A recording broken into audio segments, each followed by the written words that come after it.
Poljoprivredni obrt Agro Puškarić najviše je zastupljena proizvodnja krumpira na oko 300 hektara godišnje, zatim imamo proizvodnju luka i češnjaka svaki na cirka 40 hektara godišnje i pored toga proizvodimo žitarice, pšenicu, raž, pšenoraž, ječam pivarski i soju kao međukulture između ovih glavnih kultura. Danas poljoprivredni obrt pored mene i supruge zapošljava i sina koji radi zapošljava 25 radnika u stalnom radnom odnosu i pored same proizvodnje imamo danas skladište, pakirnicu i svoje proizvode, prvenstveno povrće prodajemo trgovačkim lancima, odnosno krajnjim kupcima.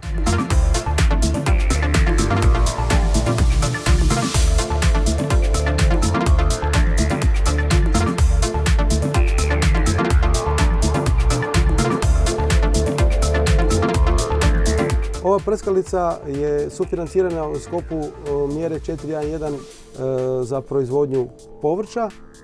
Nama je ona iznimno važna zato što je to prskalica po njemačkom DLG testiranju ima najveću kvalitetu aplikacije zaštitnih sredstava na svijetu u posljednjih 20 godina na testovima, to se tako se dokazala.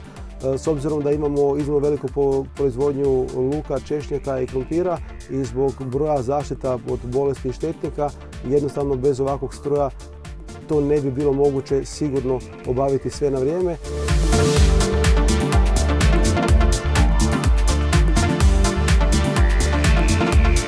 Iza nas se nalazi kombajn za vađenje krumpira za koje smo dobili sufinanciranje iz mjere 4.1.1, dakle bio je natječaj za velike proizvođače povrća i u sklopu te investicije, odnosno tog projekta, smo imali i dogradnju, opremanje skladišta i pakirnice u Garešnici i strojeva za proizvodnju krumpira i samo vadilice krumpira.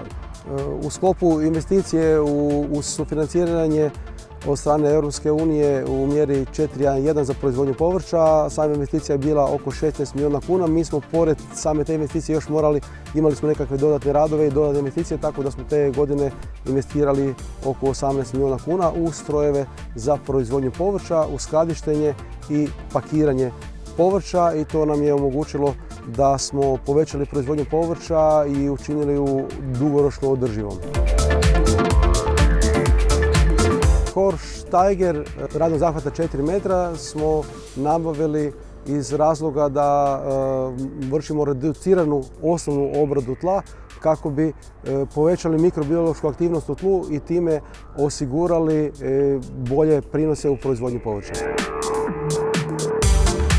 Ovo je sustav za navodnjavanje kišnim krilima koji smo nabavili zato što je proizvodnja povrća nemoguća bez navodnjavanja s obzirom na to kakve su agroklimatske prilike kod nas i koliko se negativno mijenjaju u smislu sve većih suša, sve većeg deficita oborina.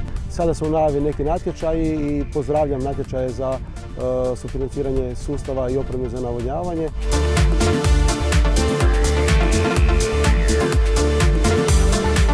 Na ovoj lokaciji se nalazi naše skladište i pakirnica koje je sufinancirano u sklopu mjere 4.1.1.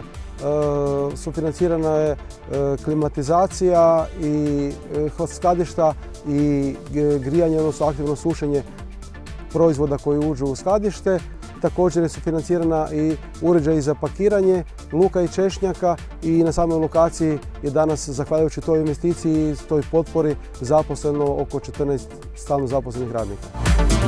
Ovo je pakirnica za pakiranje malih gramaža, 200 grama i 250 grama češnjaka i evo ovdje na ekranu možete vidjeti koliko je ta pakirnica, taj uređaj u posljednje 4 godine zapakirao.